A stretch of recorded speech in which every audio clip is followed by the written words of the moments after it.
What's up, everybody? Tony here with HighTechCheck. I hope everybody's doing well, staying safe and healthy.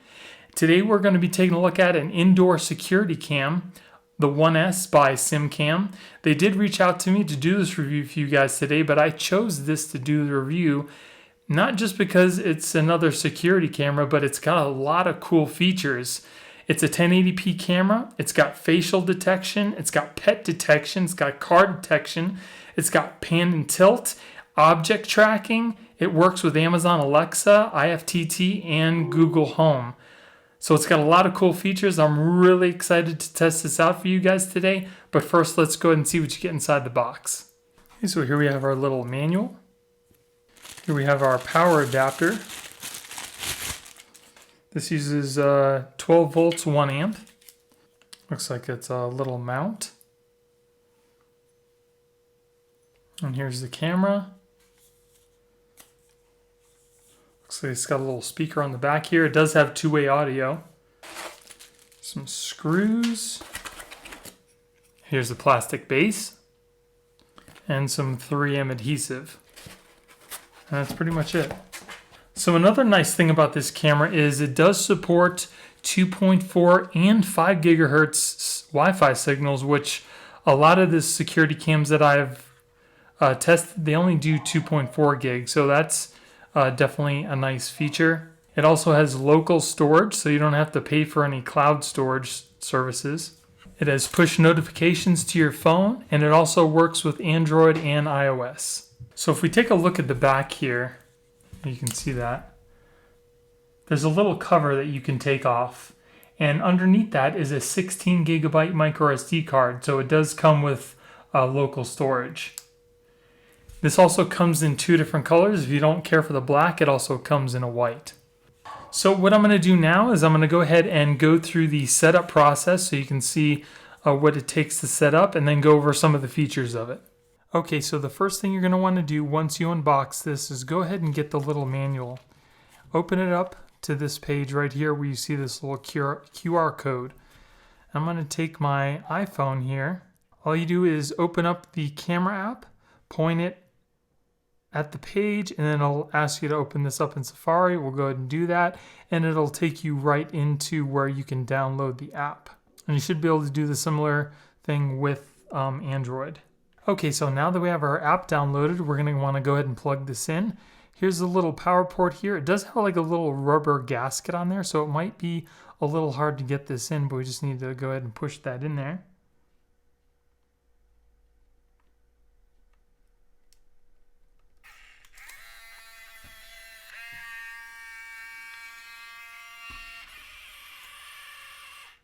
So as you can see, the little light is blinking green. So we'll go ahead and plug in our app here. Okay, would you like SimCam to send you notifications? Yes. Okay, so I'm going to go ahead and set up an account. Okay, so once you're all registered and signed in, you're going to want to hit the little plus sign at the top. Okay. You already saw that the little LED was blinking. And it is still blinking. So go ahead and hit next. Put in our Wi-Fi. Okay, then once you've entered your Wi-Fi credentials, you're going to go ahead and point this at the camera. Connecting Wi-Fi. Please wait for a minute. Connection succeeded. So now we'll go on to the next step. And there's the camera. Okay, so when I said it had pan and tilt, the pan is automatic. The tilt is manual, so you can tilt it, up and down if you need to, but you kind of set it how you need it, and then it will pan by itself. Okay, so let's go over some of the features of the app. Now, again, this is on iOS. It should be the same for Android, but don't quote me on that. So here we have it open. This is where you're going to see all of your cameras had you have more than one. I only have one here. So down at the bottom here, you can look at your camera. You can also look at your alerts. Here are pretty much all the alerts I have for this day. It's cool. You can choose by date. You can choose by the type of detections, or you can choose which camera you want to detect by. So it doesn't just all jumble them up together. You have a lot of selection here. At the bottom, oh, actually, let me show you here. So if we go into one, so there's your video that I just picked. You can also download it to your phone, which is pretty nice. So if you want to save the video of the alert, you don't have to go to the cam, take out the SIM card, and put it in your computer to download it. You can go ahead and download the video right onto your phone. So if you see the little download button at the top right-hand corner here, you just click on that and it'll start to download the video. Works pretty quickly too. You can also switch it to full screen so you can see pretty much everything that's going on in the video. You also have a little SOS button here in case you see something that you don't like. You can call somebody or call 911 right away.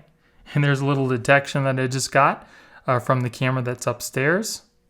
Then here is your library. This is where it's going to show all the videos that you've downloaded onto your phone. You can do either sort by picture or video. As you can see, I already downloaded one.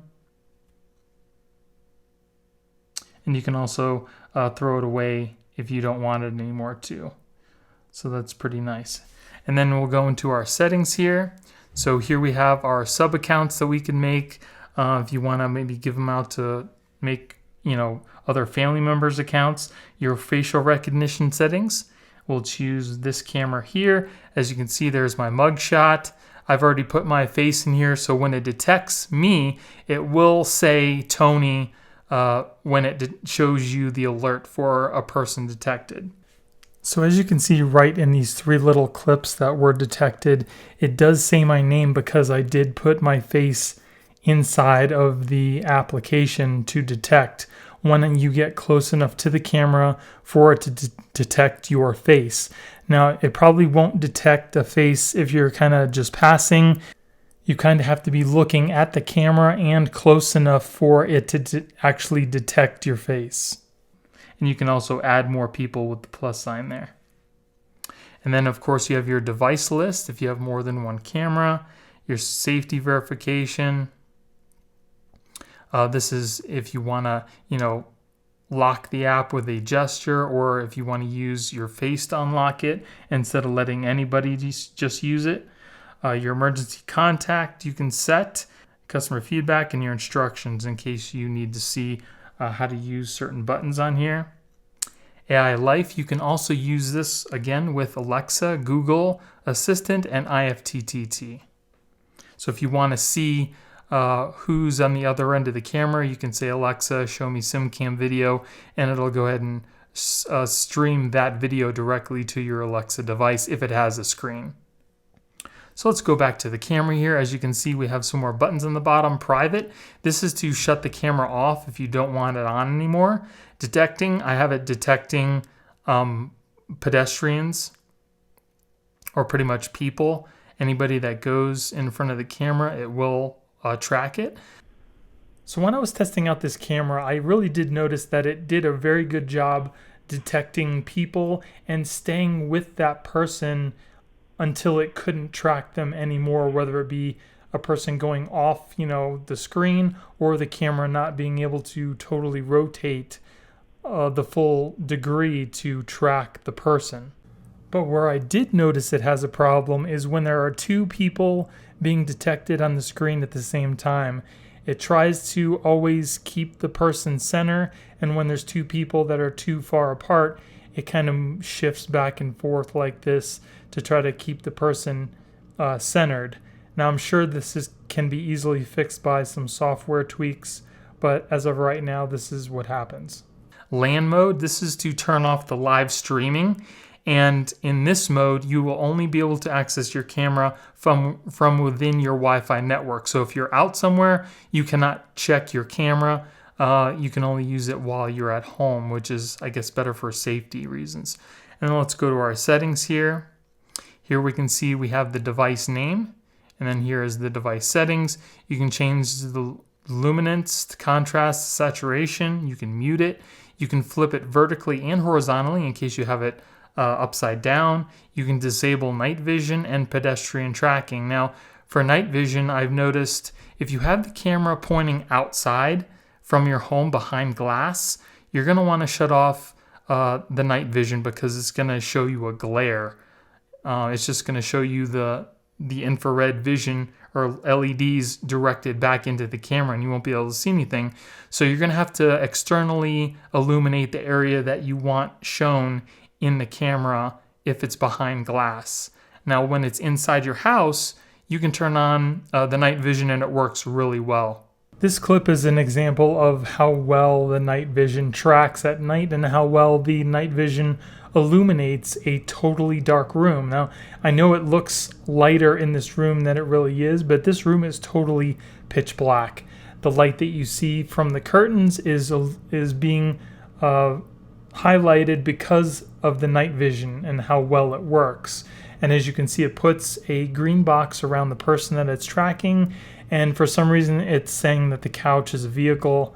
I don't know why. It might be just a little glitch or something, but you can definitely see how well it tracks people, especially at night, and how well the LEDs actually illuminate a fairly big room. In here, I just thought it'd be cool to show you what the LEDs actually look like illuminated. So here we have the video encoding. You can change it to H.265 or H.264. You can also make a schedule. If you don't want the camera on all day, you can custom make a schedule for it, or you can have it just detecting all day. Say if you want to use it for security reasons and you want to monitor a door or a window, you can have it only come on at certain times of the day, which is really cool. Here you got your camera information. You can set the video duration in your alert. I have it set for 30 seconds. You can set it for longer or less time if you want. Here we have our AI detection. Now this is also really neat. You can set it to detect people, pets, vehicles. In this little clip, I got an alert that my pet was detected. And as you can see, it frequently puts a little box around her, and that's letting you know that it is pet detecting. And it'll show you the detection area, and you can also set the detection zone. So if you have a certain zone in your home, say a door or something, you can have it only alert you when it detects motion in this specific area, so it doesn't just go crazy with alerts. So I tried the focus area monitoring, one with the motion tracking on and one with it off. And as you can see here, I have a little square of where I want to be notified if something happens. And as you can see, I'm walking in the box, I'm waving, and it's not giving me any alert at all.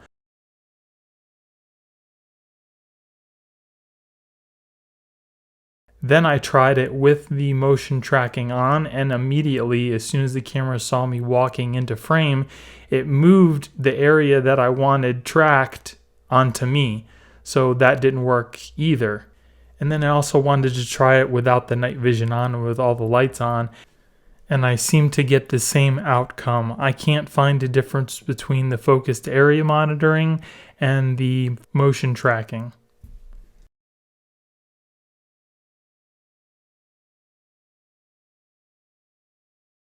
And then here at the bottom, it has object monitoring. So if you want to monitor a certain object, like a computer or something that's stationary, you can set it to detect if that object disappears or is moved. And this is a clip of that object detection. As you can see, I have put a little white box around my little mini nuke, and it won't detect, it won't send you an alert anytime it sees anything in the screen unless that object is moved or it disappears, as if I'm doing right now. So as you can see, I've taken the object away, and on my phone, it does send me an alert that the object was moved. So this is pretty nice if you want to specifically watch one thing and not get a ton of alerts anytime anything else is detected in the camera. And it'll send you an alert. So that's pretty nice. It's got a lot of features, a lot of good features that'll keep you from getting a lot of, wrong alerts. And then here we have, again, that facial recognition. You can go and put in your face and your family member's face. And then playback. This is to pretty much scrub through the video of whenever it was recording. So if you have a specific time you want to go to, you can scrub, through this, and it'll take you back right to that time when it was recording, which is another great feature. Here you can turn off the LED. There's a little green LED that shows that it's working. You can turn that off so it's more inconspicuous. You got set your time zone, firmware update. You can also set it up with a NAS hard drive. You can format your SD card and reset your Wi-Fi. So if you want to watch your video, you just kind of want to see a little bit of what's going on, you can go ahead and go into the app and just push play, and it'll show you a live streaming video of what you see in the camera. If you want to go more into detail, you click on the little double arrows here. It'll open up wider, and then you can definitely do a lot more. So if you want to move the camera, you just kind of swipe your finger over to the right. Let's see, it's detecting somebody. So I have motion detection on, and it'll track whatever's in its field of view by itself. So if you want to scroll, if you want to move the camera left and right, you kind of just swipe, and it'll go ahead and move the camera whichever way you swipe. The only thing is it moves like incrementally, so you kind of got to swipe a lot to make the camera move. The only thing that I found a little annoying at times was every time you swiped to move the camera, there was a very noticeable mechanical sound. It's definitely not a deal breaker for me, but it's just something I wanted you to be aware of.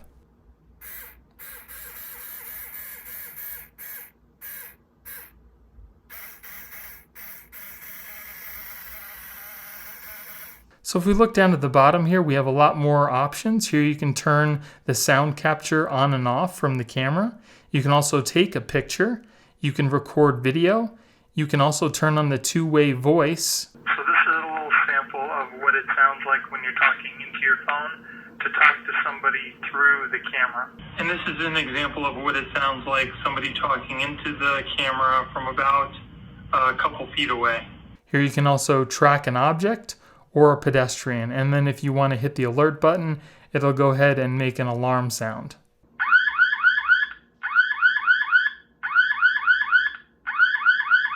You can also change the resolution. Here we have standard definition, high definition, and full HD. Full HD is definitely the best, but if your Wi-Fi, can't handle it, you can always turn the resolution down, but it really does have a nice picture. And then here I just kind of wanted to show you what the lag is like between what you're actually seeing on your phone versus which actually is happening in real life. And as you can see, if you're moving normally, there really isn't hardly any lag. And in some situations, I've even seen where there's absolutely no lag at all. So when I said before that the SimCam can stream its video feed to your Google Home and Amazon Alexa, I tried it with the Amazon Alexa and it's not working. I don't know what the problem is. I know that the SimCam app is working and the camera is connected, but for some reason when you activate the skill for Amazon Alexa, it just doesn't show anything. So I'll show you now. Alexa, show me my SimCam. Okay.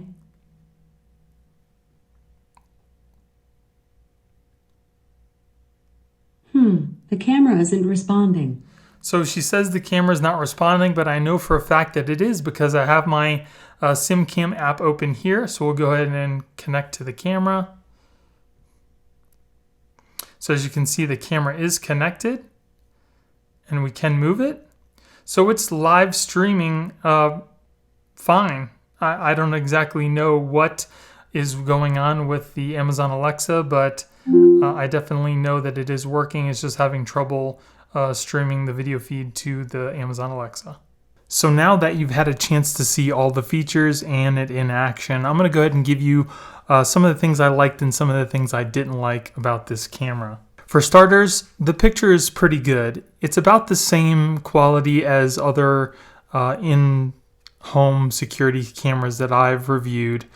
The picture quality always seems to be better when you're looking at it through your phone versus when you actually download the video on your computer. So regardless of whether you see the video on your phone or from a downloaded video, you still can make out who's in the video, and that should be good enough for home security. I really do like the app. It gives you a ton of features. This app has the most features that I've seen so far on any home security camera that I've reviewed so far, and they seem to work pretty well. Motion tracking is pretty good. There wasn't a time where the camera did not track my motion, except for when you go off screen and it can't track you anymore.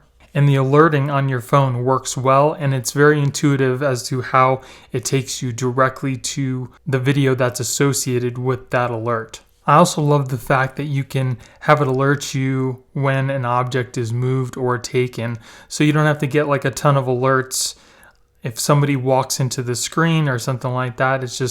It's good for monitoring a certain area or object.